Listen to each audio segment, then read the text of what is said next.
I'm TC, and this is MBRR Media, Minnesota Black Robe Regiment. Thanks for being here. I'm going to spiel a little bit here so that we can give the audience a chance to get notifications and tune in. So while I'm at it, I want to thank my show producers, IMAP from over at Subscribestar, the Angry Vet, Tav from here on YouTube, and my Anonymous. How do you ban me? You just stop watching me. You know, Mike, you just said. Oh. How do you ban? Depends on what it is. I don't ban a lot of people, Mike, so just depends on what they're saying. So I'll let you know if I need somebody dropped if you're interested. So yeah, thanks for being here. I have my anonymous show producer who shall remain, as stated, anonymous, but she knows who she is and she knows what she's done for the channel. Big shout out to all of my channel members. I cannot thank you guys enough for being here. All those subscribers, we love what you do. Sarah, thanks for stopping in.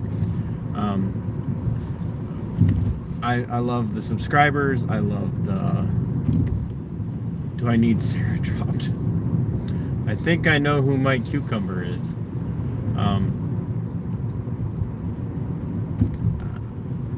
Everything about this channel is really about you guys. You guys give me stories. You give me ideas about what you want to hear talked about. People send me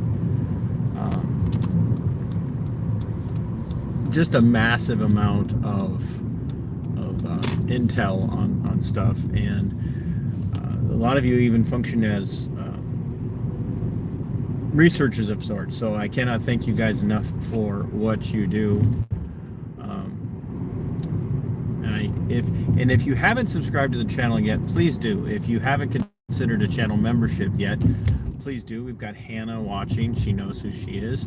She is a channel member, supporter. And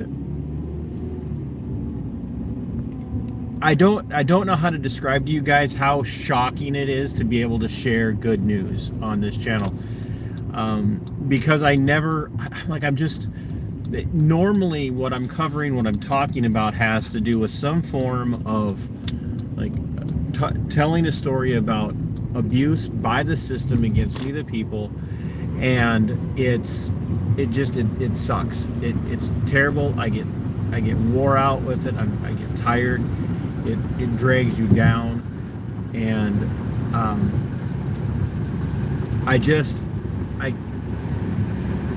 it's exhausting. It's what it is. It's exhausting. Just imagine having to be the doctor that in the cancer ward that has to tell people constantly you have stage 4 cancer and it's inoperable, it's incurable, it's untreatable, and that's kind of where I'm at. But today we had something different happen. So today's an introduction for you to a man that I want to be able to soon call friend. I haven't met Steve face to face. Haven't had a chance to talk to him yet. I'm looking forward to being able to do that. But here's a little bit of what happened. So a couple of years ago, literally just a couple of years ago, Steve was minding his own business, hanging out in his house, and he observed some rapscallions running through the neighborhood, hiding behind his neighbor's house. Now, Steve has this tendency to watch out for his neighbor because he's that kind of guy. He is literally that kind of guy. He takes care of his neighbors.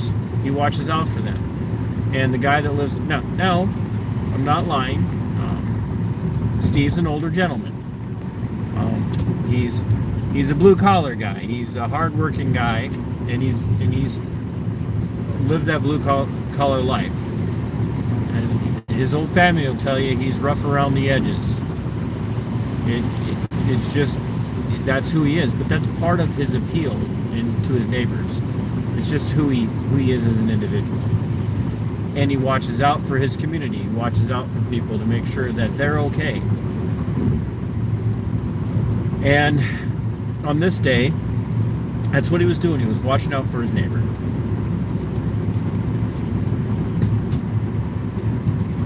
And so, as he's watching out for his neighbor, he sees these rapscallions, and he goes out and he hollers at him, "Hey, what are you doing?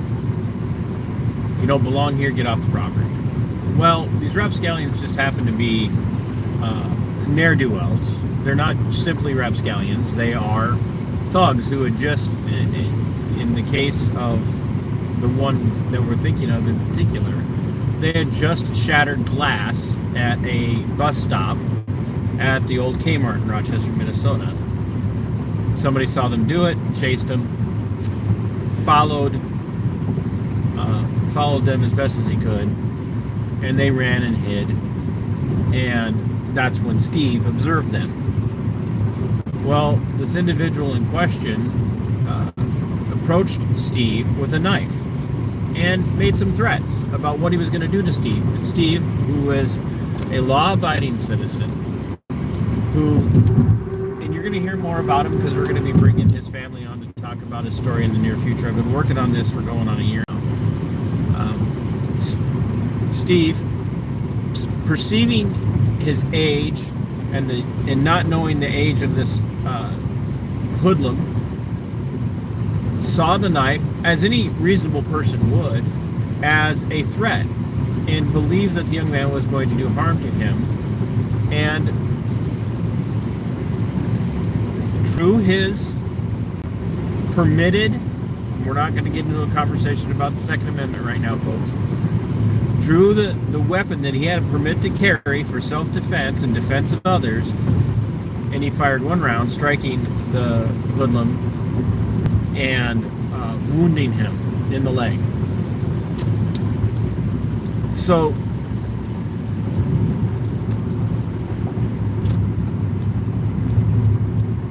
what he did was then he called 911.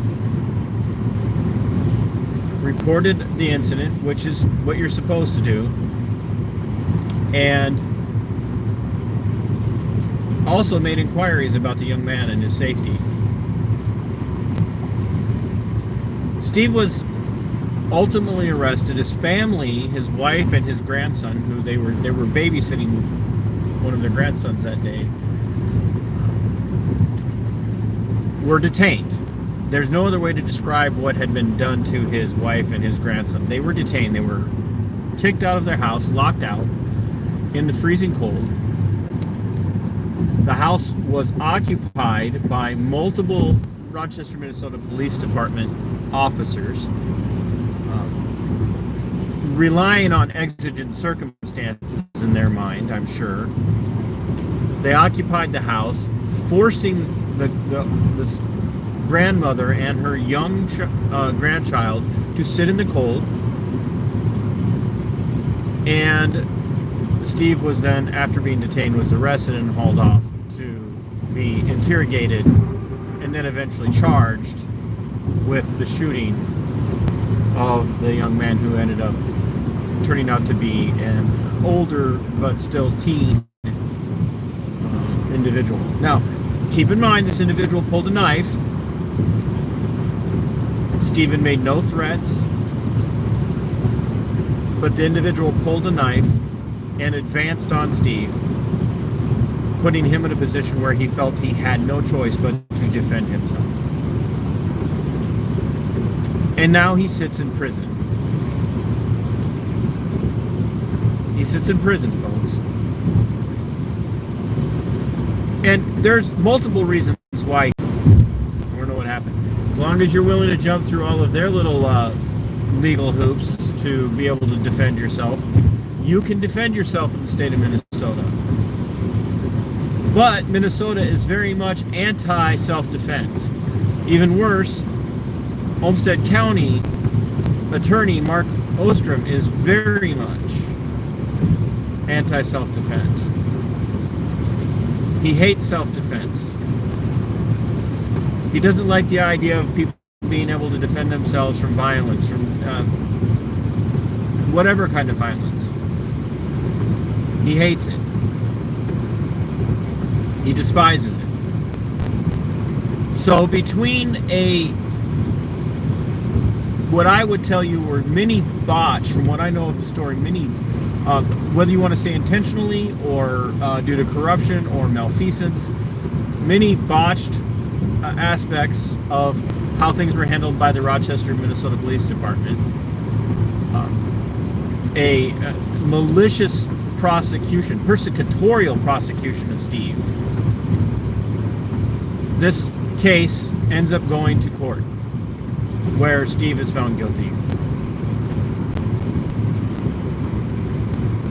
Yeah, there's a duty to retreat in Minnesota as long as it's reasonable, a reasonable retreat, and that's the thing. Steve is an older guy, and he was being threatened by a much younger individual who had a knife. You don't turn your back and flee from someone who's advancing on you just to try and get into the safety of your house. Not to mention the fact that that could possibly have led this young man to enter the home.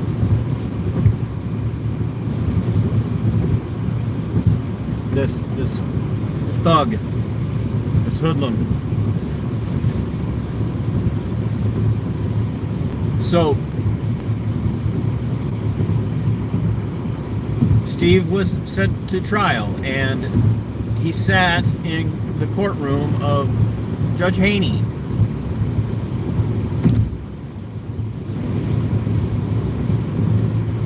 Judge Haney is the same judge who excused Judge Daly here. And you guys know this because I talked about it a lot. Judge Daly sat over the arraignment process of Trooper Shane Roper. I would tell you, willfully neglecting to order him into custody to be booked and fingerprinted and getting a mugshot in the Olmsted County Adult Detention Center, with no protestations from the Olmsted County attorney who was prosecuting Trooper Shane Roper of the Minnesota State Patrol after he murdered Olivia Flores just back in May. So when enough people raised enough hell, Judge Haney stepped in and ordered that Trooper Shane Roper take several weeks to turn himself in. She gave him a deadline, and then said that Judge Daly accidentally forgot to order that. Now, when you're a judge, you don't accidentally forget to order a state trooper who's accused of murdering someone. And I know it's not murder that he's being charged with, but I'm going to tell you that he should be charged with murder. What he did was more than criminal and vehicular homicide. It was blatant disregard for the life of other people as he flaunted his power. But see, Judge Daly has a massive amount of connections with law enforcement. Judge Haney is very much pro-law enforcement, very much pro-prosecution. Now, there would have been a day I would have been all on board with that. But see, judges are supposed to be neutral. Judges are supposed to be there to oversee and deal with facts and see to it that the accused is getting a fair and balanced and unbiased trial. So what does Judge Haney do in Steve's case? What does he do? Or what does she do? She refuses to allow an expert witness sought out and paid for by the defense, by Steve's family. She refuses. And we're not talking about just some university professor somewhere who will say whatever you want him to say for money. We're talking about a man with a storied career in law enforcement. And you're going to meet him, maybe not personally. I'd love to be able to get him on the show and talk about this going forward. Don't know that it'll happen, but I'd love to. But you're going to meet him in the substance of the objective reality of what actually took place in this case. She refused to allow him to testify, thereby leaving the only witness to testify on the behalf of Steve was Steve, really. Just his story. And because he was the accused, that he was the one being prosecuted, the prosecution was able to paint him out as a radical, as a terrible person.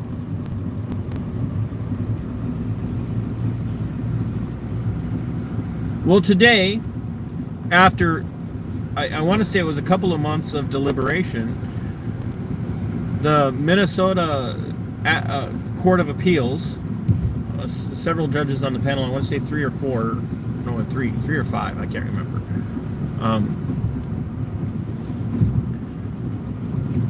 ruled on Steve's behalf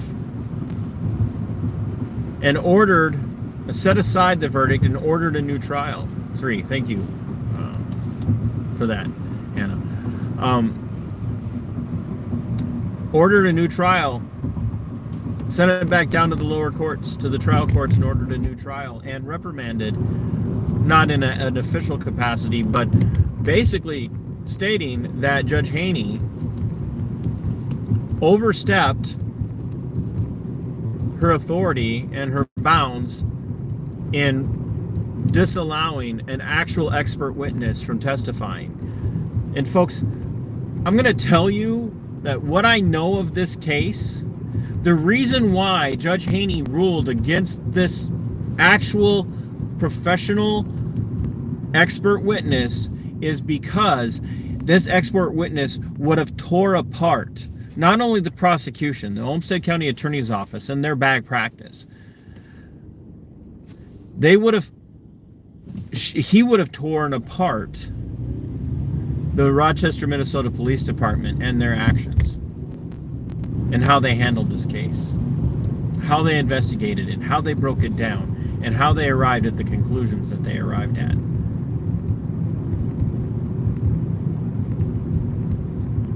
See, folks, this is more than just a slap on the wrist to Judge Haney. And by the way, she has another case that's being appealed.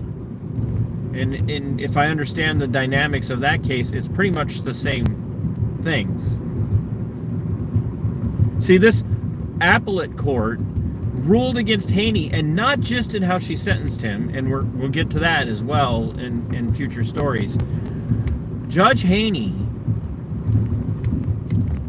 has this tendency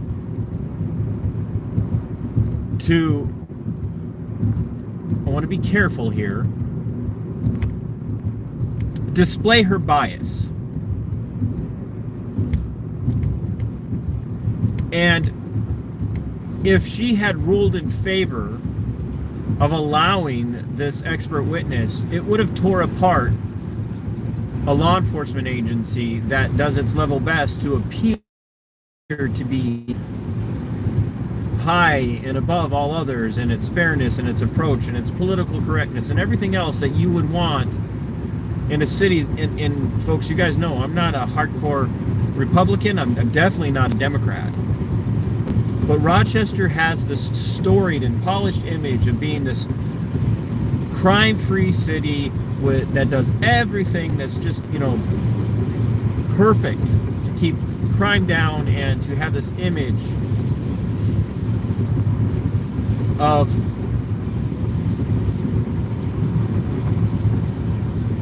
scrubbed and glistening perfection. Rob, good to see you.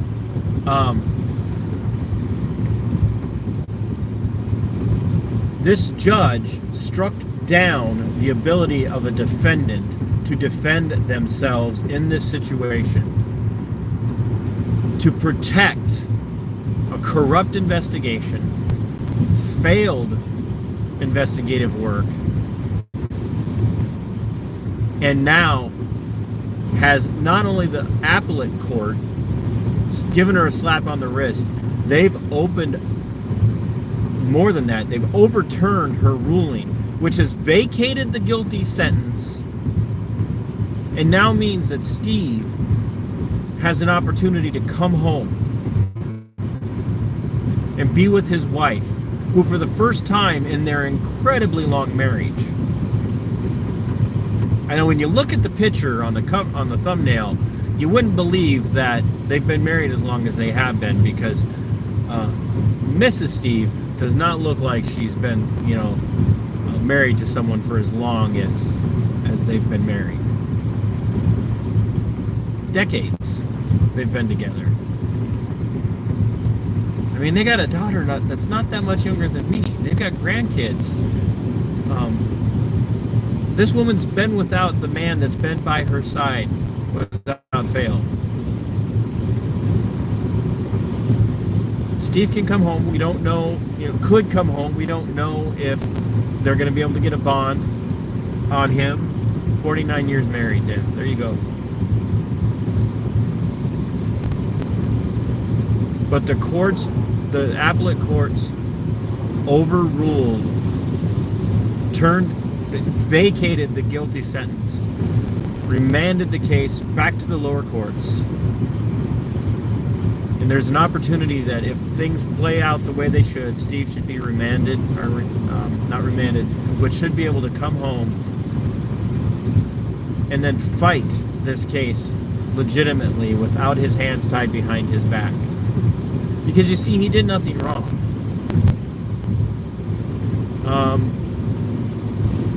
I think it's been just now a little over a year, Rob, that he's been locked up. Now, it's a trial. It's another trial. There's risks in that. It's absolutely a risk.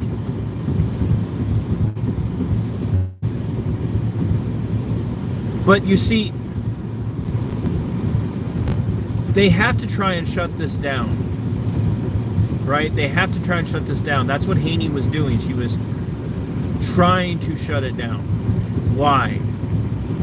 Why was she trying to shut it down? She was trying to protect the Rochester, Minnesota Police Department. She was trying to protect the Olmsted County Prosecutor's Office, to dismiss the right of the people, the natural right of people, to self-defense, to protect themselves, to protect the people that they love, to protect their neighbors. His name is in the description.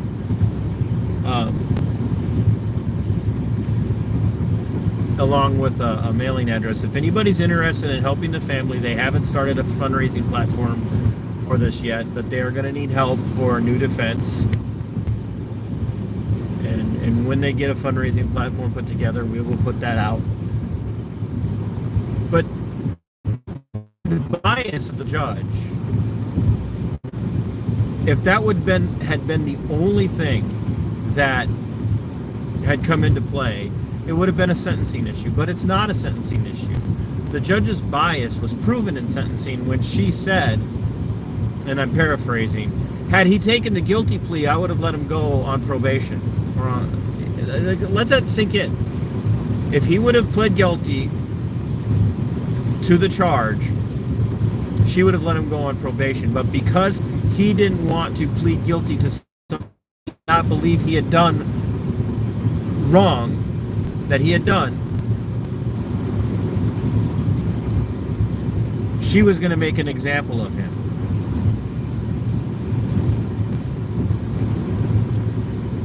Which is what Mark Ostrom, the Olmsted County attorney, has been trying to do with self-defense cases for a long time. If you go back several years, there's a young man named Alex Weiss who was prosecuted for murder in a self-defense shooting.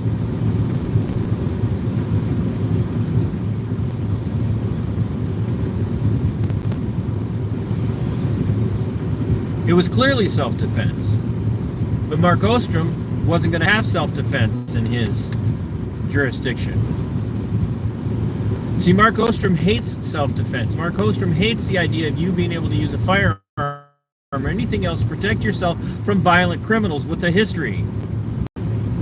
You see, Alex Weiss stopped when he witnessed an accident, stopped to render aid because he's a good guy. He's a decent individual. He was a young Christian man, actually, and he was on his way to referee a local basketball league when he witnessed this accident, and he stops. Instead of worrying about whether or not he was there to referee this basketball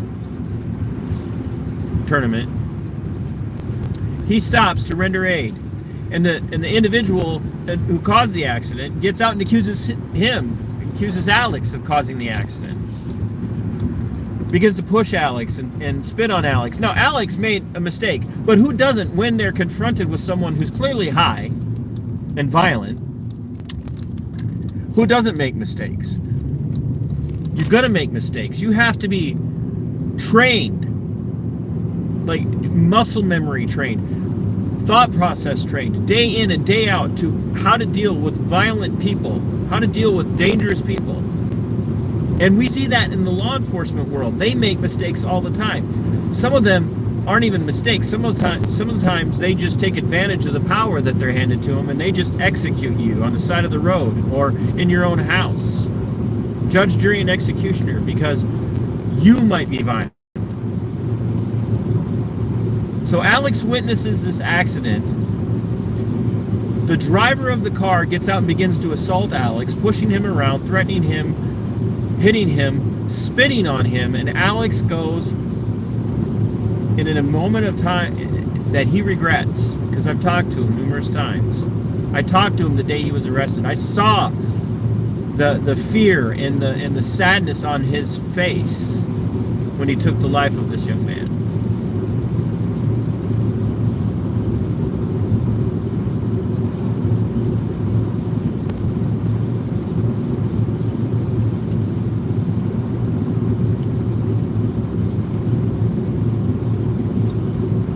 I sat with him that day and talked him through what he was going through.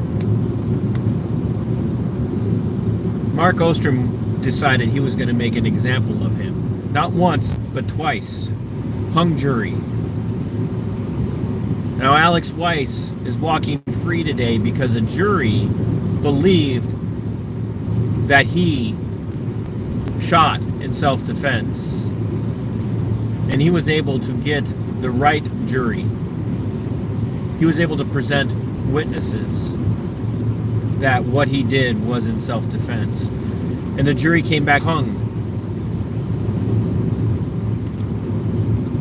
And Mark Ostrom has kept that case open against Alex. He will forever walk around this world not only knowing that to protect himself he took someone else's life, but that they could still come for him.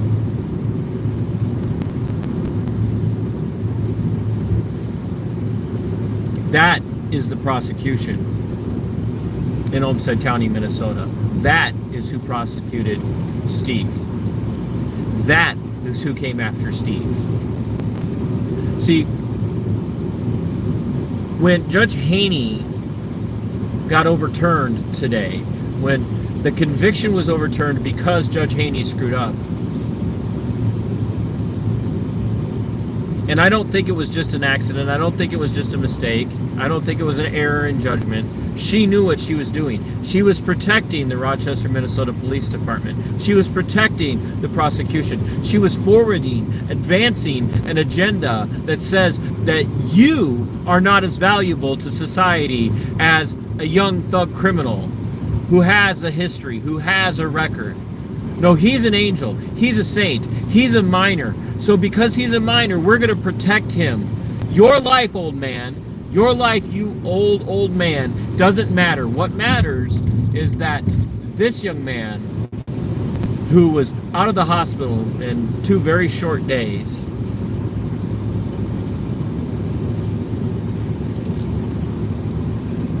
his life is far more important than yours. You've lived your life, you old man. Next time you need to flee. I mean, he was only a mere few feet away. You couldn't have walked away. You couldn't have turned and walked away, old man. You just had to do what you did when that young man that thug was advancing on you with the knife. You know, you need to either take the stabbing or run away, because We have to protect the image of the Rochester, Minnesota Police Department. We have to protect the agenda and the image of Mark Ostrom and the Olmsted County Attorney's office. We have to do those things because we have an agenda here in Southeast Minnesota. We have to protect Rochester because if Rochester doesn't look like a squeaky clean town, if Rochester doesn't look like a pristine, tiny little city, then no one's going to want to come here. No one's going to want to come to the Mayo Clinic. And we have to protect the Mayo Clinic. We have to protect the Mayo Foundation. We have to protect the image of the city and the city council and the county commission. We have to protect all of that. So I have to do whatever I can to stand in the way of a true defense. And that's what Judge Haney did. She did that intentionally. She knew what she was doing. She took away the right to the pursuit of life, liberty, and happiness of Steve. And the appellate court slapped her across the face today. And they're giving Steve a chance. It's not a done deal, folks. We don't know that Steve's going to be able to come home. We don't know if they're going to let him have a bond. We don't know if they're going to do the right thing and say that all the time that he sat in the Olmsted County Adult Detention Center and now sat in prison for a crime he didn't commit, folks. But how could a jury decide that when they're not allowed to hear all the facts? You see, I spent a long time in my life being very much in the pocket of the prosecution. I would say horrible things about defense attorneys because I always saw defense attorneys as, the bad guys, the scuzzballs, the sleaze who, the better call Saul types, the Saul Goodmans who are running around out there trumping up reasons to get criminals off the hook. And I blamed a lot of things for that. I was raised law and order. I was raised Christian. I am a Christian. And so because of that, I have to be on the side of law enforcement. I have to be on the side of the prosecution. And what I failed to see was that the system is corrupt. I had a guy several months ago came in and he said, the system's not corrupt, it's the people that are corrupt. Yeah, the system's corrupt because people are corrupt. See, the same people that, I don't care what your theology is. I don't care if you don't have a theology. Well, everybody has a theology. But the same people who will argue that criminals are bad guys because they're dirty and rotten and sinful and wicked, and that we shouldn't trust them, are the same people who will tell you to trust law enforcement, to trust the prosecutors, to trust the courts.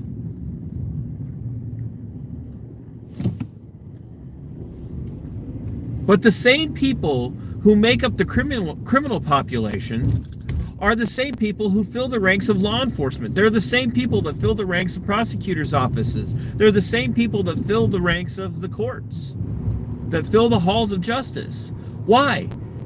Because if you're a Christian, your theology needs to be so good and so proper that you recognize that every single person is born rotten and born wicked and born sinful, and therefore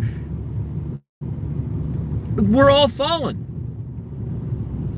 Now, I'm not trying to challenge your theology, okay? That's not what I'm doing here. But what I'm saying is that these Christians, especially, should be on the side of criminal defense attorneys because you know that your theology tells you that everyone is a bad person. No matter how nice they are, you know that everyone is a bad person. And therefore, all people are guilty of doing evil. And you don't get to say that just because this person commits a crime in the eyes of the state means that they're somehow worse than the person who wears a badge or wears a robe or functions as a prosecutor. Look, no, there are evil people working in law enforcement. There are evil people working in prosecutors' offices. There are evil people holding county attorneys' positions. There are evil people who work in the courts. There are evil judges. And they bring their evil with them, and they corrupt the system. They protect each other. But today, we saw in a shocking moment that a system in the state of Minnesota, and I don't care who you are, which is predominantly leans to the left,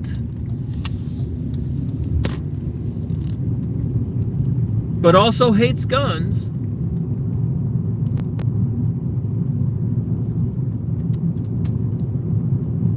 the courts in Minnesota hate firearms,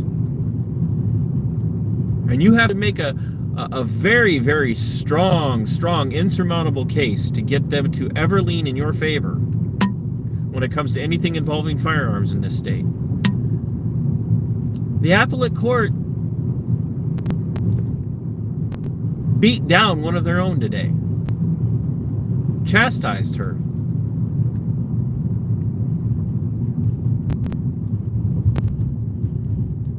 Judge Haney's collusion with the Rochester, Minnesota Police Department, the Olmsted County Prosecutor's Office, through the control and authority of Mark Ostrom, stole a man from his family, a man who at one time received accolades from the Rochester, Minnesota Police Department. And then they turned and treated him like he was public enemy number one, holding his wife and his grandson at gunpoint, kicking them out of their house, holding them outside with no jackets on an incredibly cold day.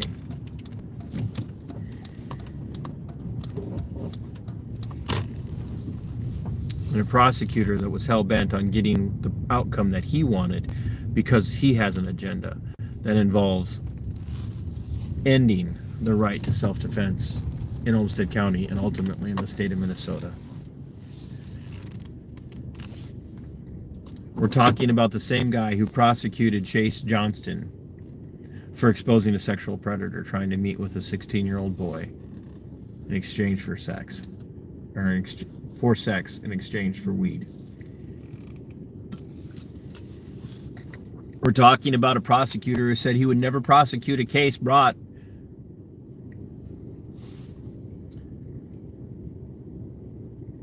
on evidence produced by Chase Johnston because Chase Johnston is a criminal and has a history.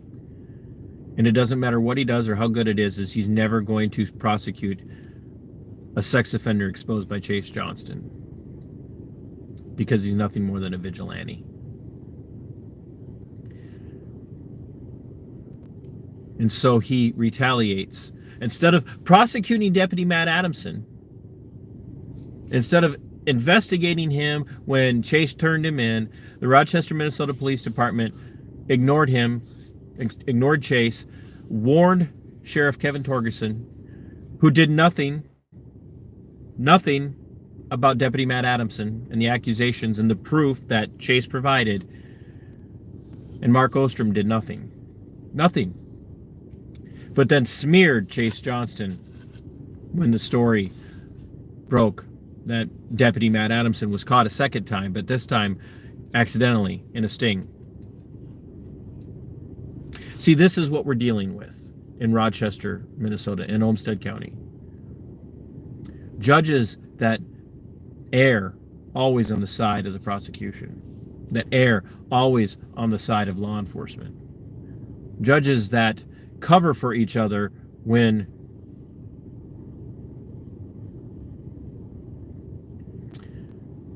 one of them accidentally lets a state trooper who murdered an 18-year-old girl just weeks before her graduation walk without being booked or getting a mugshot. So Judge Daly screws up, I believe intentionally. Prosecution doesn't say a word about the case that they're prosecuting at all. Then Judge Haney steps in and says, oh, it was an accident, and then continues to give that state trooper a break. Folks, you want to know why I get mad? You want to know why my focus is what it is because we never get good news like we got today. And even in telling you about this good news, we've got to talk about all of the dirty things that were done to Steve. Because that's what makes this good news, truly good news.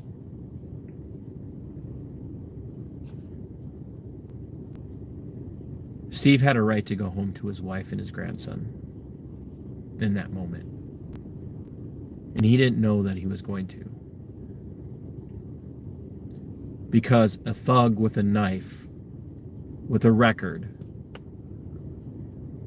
advanced on him because Steve was watching out for his neighbors. You want to know why our world's going to hell?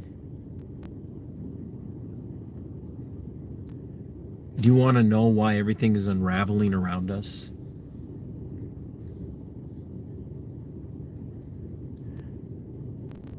It's because people like Steve are made out to be the bad guys when actual people, and this young man, this thug, if he gets arrested for a crime, deserves a good defense.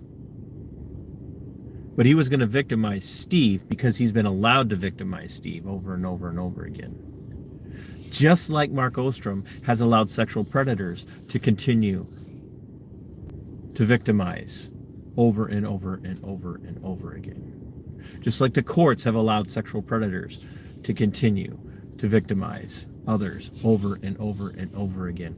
And underage thugs like this man,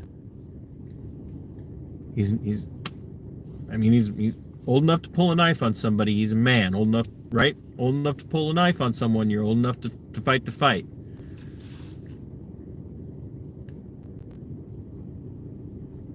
He's been allowed over and over and over again.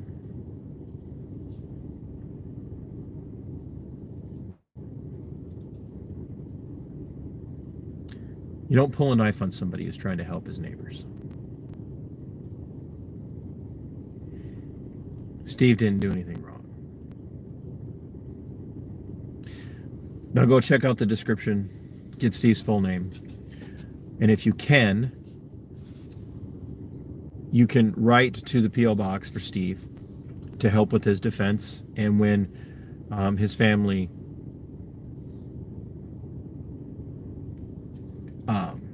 has a fundraising platform set up or a way to fundraise set up, or when we know who will be handling the case and where it's going, or whether or not there's bond,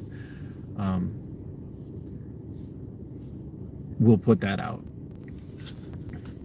But we're going to be telling Steve's story as much as possible in the days and weeks to come. But I did want to finally share some good news with you guys. So thank you for tuning in. Thank you for watching. Be looking for more to come out on this. I've been working on this for almost a year now. I've come to really respect Hannah and the family. They're decent people, and I'm glad I have met them. I'm just sorry that they're going through what they're going through. And if you're interested in seeing a different side of me than angry, upset at the state, TC, head over to my Substack. I'll put the link in the description of the video as well. It's a different side of me. Like I said, I love to write, and I've been writing on Substack. So I really appreciate all you tuning in, and I really appreciate Steve's family giving me the opportunity to be the one to talk about this stuff. They know talking to local media is not going to, go well for them. So hit the like, hit the share, come back and comment after the video is done processing, after the stream is done processing. Check out the post office box for Steve if you're interested in sending encouragement and helping. And thanks to everybody who's helped with Mrs. TC's recovery. We've got a lot of bills since her heart attack, and it's only been because December, January, February. We're only 3 months in, so we've got a long ways to go. I really appreciate you guys, and as always, fight for your freedom, it is yours. Fight for your liberty, it belongs to you. And until next time, Sic Semper Tyrannis.